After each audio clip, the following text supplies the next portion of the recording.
AP ఉప ముఖ్యమంత్రి జనసేనాని పవన్ కళ్యాణ్ ఆరోగ్య పరిస్థితిపై వస్తున్న వార్తలు ఆయన అభిమానులను రాజకీయ వర్గాలను కొంత ఆందోళనకు గురిచేసింది. అయితే ఆయన సమస్య చిన్నదేనని స్పష్టమైపోయింది. పవన్ కళ్యాణ్ గత కొంతకాలంగా తీవ్రమైన సైనసైటిస్ సమస్యతో ఇబ్బంది పడుతున్నారు.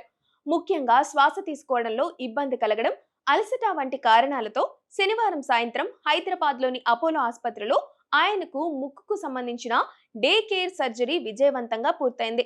శుక్రవారం ఉదయం అధికారులతో సమీక్ష నిర్వహిస్తున్న సమయంలో పవన్ ఒక్కసారిగా అస్వస్థతకు గురయ్యారు.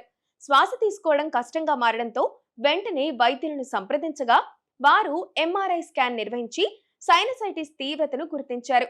తక్షణమే శస్త్రచికిత్స అవసరమని సూచించడంతో శనివారం సాయంత్రం డాక్టర్ మనుశ్రుత్ ఆధ్వర్యంలో ఈ ఆపరేషన్ జరిగింది. శస్త్రచికిత్స అనంతరం పవన్ కళ్యాణ్ డిశ్చార్జ్ అయ్యి తన నివాసానికి చేరుకున్నారు. వైద్యులు ఆయనకు కనీసం వారం నుండి 10 రోజుల పాటు పూర్తి విశ్రాంతి తీసుకోవాలని సూచించారు. అప్పటి వరకు ఆయన తన అధికారిక కార్యక్రమాలను, పర్యటనను రద్దు చేసుకున్నారు. మే నెలకు ముందుగానే ఆయన పూర్తిగా కోలుకొని మళ్లీ ప్రజల మధ్యకు వస్తారని పార్టీ వర్గాలు వెల్లడించాయి. పవన్ కళ్యాణ్ త్వరగా కోలుకోవాలని ముఖ్యమంత్రి చంద్రబాబు నాయుడు, మంత్రి నారా లోకేష్ సోషల్ మీడియా వేదికగా ఆకాంక్షించారు.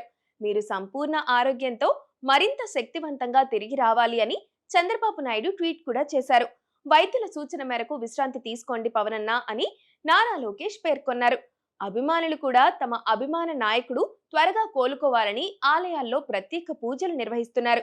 సైనసైటిస్ అనేది సాధారణ సమస్య అయినప్పటికీ నిర్లక్ష్యం చేస్తే శ్వాసకోశ ఇబ్బందులు వస్తాయని, అందుకే ఈ సర్జరీ తప్పనిసరి అయిందని వైద్య నిపుణులు చెబుతున్నారు.